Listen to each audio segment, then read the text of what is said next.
네, 말씀을 정리하도록 하겠습니다. 역대상 5장 1절에서 6장 81절인데요. 말씀이 이제 계속 이제 이스라엘의 그 아담 때부터 이게 족보가 쭉 이어오다가 12지파와 그 인원들을 소개하고 있어요. 근데 5장부터 요단 동편 지파들을 먼저 소개합니다. 요단 동편 지파들은 뭐예요? 가장 먼저 이제 원래 하나님께서 이스라엘에게 주셨던 약속의 땅은 요단 서편이었어요. 근데 이제 르우벤과 갓과 그 다음에 므낫세 반지파라고 하는데 므낫세 안에 또 종족이 나눠져 있어요. 그 중에 마길 족속이 이제 우리는 동편에 정착하겠다. 하나님이 주신 땅은 아니지만 여기가 너무 좋으니까 나는 여기에 정착하겠다 해가지고 요당 동편이 정착을 해서 요당 동편 지파의 역사들이 잠깐 나옵니다. 그 다음에 이제 6장부터는 이제 레위 지파의 계보가 나오는데 레위 지파가 인원이 이제 12지파들에 비교하면 숫자가 작은 지파예요. 그럼에도 이렇게 6장 전체가 거의 할애되어서 이를 설명하고 있는 이유는 뭐냐면 레위 지파가 바로 하나님과 우리 이스라엘 사이에 제사와 예배를 담당하던 지파였기 때문이죠. 예. 그렇기 때문에 아론의 지파도 나오고 그 다음에 레위 지파도 나옵니다. 그래서 그 다음에 이 말씀 뒤에 이제 요단 서편 지파들이 나옵니다. 근데 우리가 기억해야 될 것이 가장 먼저 등장한 건 유다 지파였죠. 그러니까 유다 지파가 먼저 나오고 요단 동편 지파가 나오고 레위 지파가 나오고 그 다음에 요단 서편 나머지 지파들이 나오는 것을 보면 이 구성 자체가 우리에게 중심적인 내용을 한 가지 얘기해주고 있는데 바로 이스라엘은 하나님을 예배하는 민족이다라는 어떤 정체성이 있어요. 여기 안에. 첫 번째는 이스라엘은 하나님을 예배하는 민족이다. 그리고 두 번째는 다윗 자손을 중심으로 그러니까 유다의 자손을 유다는 예수님의 계보죠. 그러니까 하나님께서 이스라엘 백성들은 하나님의 구속사를 이행하는 민족이다. 또 이렇게 볼 수도 있어요. 그러니까 예배와 구속사, 예배와 구속 이 두 가지가 이 전체 족보에서 사실 흐르고 있다. 이렇게 해석을 할 수 있습니다. 예배라는 건 뭐예요? 하나님과 우리 사이에 관계가 있다는 거예요. 관계. 예배가 없다는 것은 하나님과 우리 사이의 관계가 단절이 돼 있다는 거죠. 원래 아담과 하와 때는 우리가 원죄가 없었죠. 그때는 하나님과 사는 것 자체가 예배였어요. 에덴 동산에서 하나님과 같이 동행하는 것 자체가 예배였습니다. 예배였는데 그 예배가 단절됐죠. 뭐 때문에? 아담의 범죄로 말미암아 선악과를 따먹고 자기가 하나님이 되겠다. 그렇게 해서 하나님이 그어놓은 그 레드라인을 넘어버렸어요. 그렇게 돼서 이렇게 범죄하였지만 하나님께서는 그 중에 아브라함을 택하시고 그 아브라함 중에서 이삭을 택하셔서 자기 백성을 삼으셔서 이 더럽고 타락한 세상 속에서 하나님을 예배할 사람들을 남겨두셨어요. 그래서 하나님과 이스라엘 백성을 통하여 하나님께서는 뭐예요? 인류 전체를 회복시킬. 그 말은 뭐예요? 인류 전체가 언젠가 하나님을 예배하기에 마땅한 이 열방으로 바뀔 수 있도록 하나님께서 인도하셨죠. 그래서 예배하게 하시고 제사를 지내게 하셨다는 것은 뭐야? 속죄를 한다는 거죠. 제사의 의미는 뭐예요? 우리의 죄를 속죄한다는 것이고 우리의 이 제사 제도가 그대로 예수님 때까지 이어져 와서 결국은 뭐예요? 예수님의 그 십자가의 속죄가 완성되는 것까지 우리는 이 말씀을 통해서 보게 됩니다. 그래서 이 말씀을 통해서 제가 교훈은 예배. 예배가 굉장히 중요하다라는 것을 알 수 있어요. 예배하면 우리가 보통 생각하는 것은 일주일에 한번 교회 가서, 물론 우리 주사랑 교회는 굉장히 다르죠. 우리 주사랑 교회는 정말 예배다운 예배를 사실 드리고 있다고 저는 생각합니다. 근데 이제 보통 예배라고 하면 그냥 교회 가서 설교 듣고, 좀 뭐 찬양할 때 찬양하고, 기도할 때 기도하고, 그렇게 하는 것으로 필요한데, 예배는 두 가지로 나눠질 수 있습니다. 첫 번째는, 우리가 흔히 얘기하는 모여서 드리는 예배. 이거를 공예배라고 합니다. 공예배. 공예배. 공동으로 같이 모여서 기도하고, 같이 모여서 찬양하고, 같이 모여서 하나님의 말씀을 읽고, 묵상하고, 설교를 듣는 그 모든 것이 예배입니다. 공예배라고 하죠. 공예배는 형식이 있습니다. 예, 형식이 있고 또 형식에 따라서 예배를 드립니다. 그리고 두 번째 예배는 뭐예요? 일상에서의 예배죠. 하나님의 말씀 앞에 나의 삶을 어떻게 살아갈 것인가. 그거 자체가 주님 앞에 드려지는 예배예요. 그래서 우리의 인생이 예배로 드려져야 됩니다. 그 말은 뭐냐면 하나님과의 깊은 교제와 그 사랑의 교제가 있어야 된다는 것이죠. 그래서 우리는 말씀과 기도와 예배를 통해서 하나님을 경험하고 하나님을 체험합니다. 네, 그렇게 되는 거죠. 이 예배가 하나님께서는 이 예배를 주님이 다시 오실 때까지, 이 예수님께서 이 땅에 다시 오실 때까지 하나님께서는 자기 백성으로부터 이 예배를 받으시는 것을 결단코 멈추지 않으실 것입니다. 그거는 확실해요. 그것은 의심할 여지가 없습니다. 예.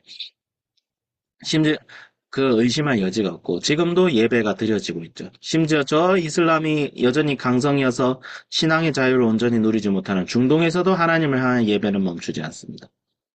소련이나 중국 같은 옛날 공산국가에서도 하나님을 향한 예배가 멈추지 않습니다. 심지어 저 북한에서도 탈북자들이 가족들하고 같이 예배 드리는 장면들이 많이 나와요. 탈북자들이 전화로 통화하면서.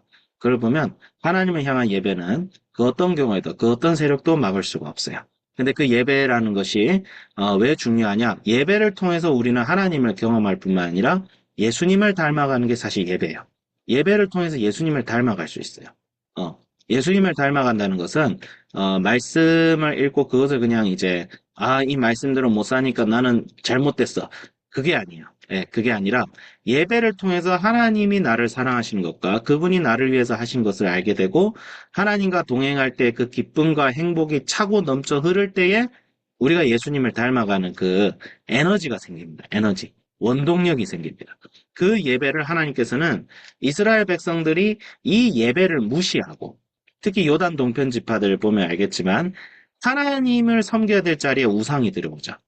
근데 우리가 이스라엘 백성들의 그 우상 숭배의 풍습을 좀 역사적으로 보면 이렇습니다. 하나님을 믿기는 믿어요. 믿기는 믿는데 자기들이 원하는 방식으로 믿어요. 예를 들어서 하나님께서는 분명히 예루살렘에서 성전을 세우시고 거기에서만 제사를 드려라. 그러니까 기도와 말씀 묵상은 어느 곳에나 해도 돼요.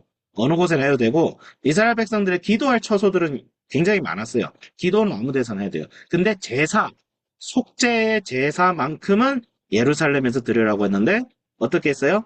이 북이스라엘 지파들은 자기가 원하는 대로 제사를 지냅니다. 이거는 뭐예요? 하나님의 속죄의 방식을 무시하는 거죠. 그리고 두 번째는 뭐예요? 하나님도 믿고 우상도 믿었어요. 옛날에는 다신교 사회였잖아요. 그러니까 고고학적으로 보면 하나님 옆에 아세라 신을 뒀어요. 그리고 하나님이 바알이래요. 이렇게 믿었어요. 바알은 우리 그리스 로마 신화에 보면 제우스 나오죠. 제우스. 이 제우스의 모형입니다. 사실. 그리스 애들이 바알을 제우스로 숭배한 거야. 사실. 바알은 원래 폭풍과 천둥의 신이라고 나와 있거든요. 근데 바알이 이 바알을 이제 이스라엘 백성들이 바알 신앙을 가져와서 하나님을 바알처럼 섬기기 시작해요. 그럼 바알에는 와이프가 있죠. 아세라. 그래서 야훼와 아세라 신을 동시에 섬기고 있는 신전들이 이스라엘 고고학 유물에 그렇게 많이 발견돼요. 엄청나게 많이 발견돼요. 선지자들이 괜히 애통하면서 외친 게 아니야. 전체가 우상으로 넘어갔죠. 우상. 근데 그 우상이라고 얘기하면 이스라엘 백성들은 뭐라고 얘기해요? 아니 나 하나님 제대로 믿고 있어. 나 하나님 제대로 믿고 있어 하면서 하나님이 아닌 것을 하나님이라고 믿고 있는 거죠. 그게 뭐예요? 예배가 무너지니까 이스라엘 백성들이 무너지고 요단 동편뿐만 아니라 서편도 무너지고 그지만 하나님께서는 그 중에서도 그래도 유다와 그 제사 지내는 민족을 보호하셔서 하나님께서는 포로 이후에 기한을 시키는데 이 책이 제가 알다시피 포로 기한 이후에 쓰여졌다고 했죠. 그래서 그 자손들 입장에서는 왜 우리가 옛날에 12지파였는데 우리 유다 지파밖에 없지? 궁금할 거 아니야. 그러니까 이걸 알려주는 거예요. 어쩌다 우리가 이렇게 됐냐. 오늘 우리 대한민국 역사 가르칠 때 우리가 원래 한민족이었는데 왜 북한을 이렇게 나눠졌지 궁금할 수 있잖아요. 그거 알려주듯이 지금 알려주고 있는 거예요. 이 파트가. 우리가 원래 저 12, 르우벤 지파도 있었고, 갓 지파도 있었고, 에브라임 지파도 있었는데, 왜 우리가 지금, 유다 지파밖에 없을까? 이런 일이 있었어, 얘들아. 이렇게 지금 알려주고 있는 거죠. 이 족보를 통해서. 네. 그래서, 예배가 굉장히 중요하다.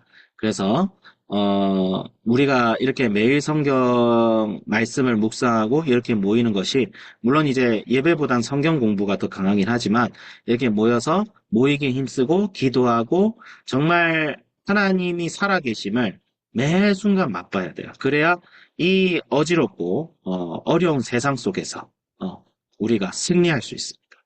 하나님과의 관계가 깊어야 됩니다. 그것은 기도와 예배와 말씀과 그 성령의 놀라운 역사들도 우리로 하여금 기도와 예배와 말씀으로 이끌어야 되겠죠. 그래서 저도 정말 기도에 힘써야겠다. 정말 말씀을 매 순간 묵상하며 찬송하며 예수님을 더욱 경험해 나가는 삶을 살아나가야겠다. 그래서 예수님을 닮아가고 내가 빛과 소금이 먼저 되어질 때에 어떻게 돼요? 교회도 변화될 것이요. 더 나아가 세상도 변화될 것이다. 그래서 인간의 변혁이 곧 세계 변혁이다. 그 모라비아 형제단의 전신이 되었던 우리 그죠? 진젠도르프경, 이 사람의 스승이 프랑케인데 프랑케가 했던 말이에요. 인간의 변혁이 곧 세계 변혁이다. 네, 그런 것이죠. 항상 그러니까 인간 변혁은 누구만이 할 수 있어요? 우리 구주이신 예수 그리스도만이 할 수 있다. 그래서 예수님께 더욱 집중하는 제 자신이 되어야겠다라고 이제 적용하겠습니다. 기도하겠습니다. 하나님 아버지 감사합니다. 주님은 예배를 통해 이 세상을 변화시키기로 작정하셨습니다. 주님, 우리에게는 예배 외에 다른 길이 없습니다. 사람을 변화시키고 사람을 예수 그리스도에게 인도하는 것 외에 이 세상을 바꿀 다른 길이 없습니다. 백문일답 예수 그리스도입니다. 이 나라가 변화될 수 있는 길은 예수 그리스도밖에 없습니다. 우리의 가정이 변화될 수 있는 길은 예수 그리스도밖에 없습니다. 정말 우리의 자녀들이 변화가 되고 우리의 학생들이 변화되고 우리 자신부터가 예수님의 제자가 되는 길 오직 예수 그리스도밖에 없습니다. 오직 예수, 오직 그리스도, 당신과 교제하고 예배드리는 삶에 우리가 집중할 수 있게 하시고 일상의 예배와 모여서 드리는 예배 속에서 주님만이 영광을 받아 주시옵소서. 감사드리며 우리 주 예수 그리스도 이름으로 기도드립니다. 아멘.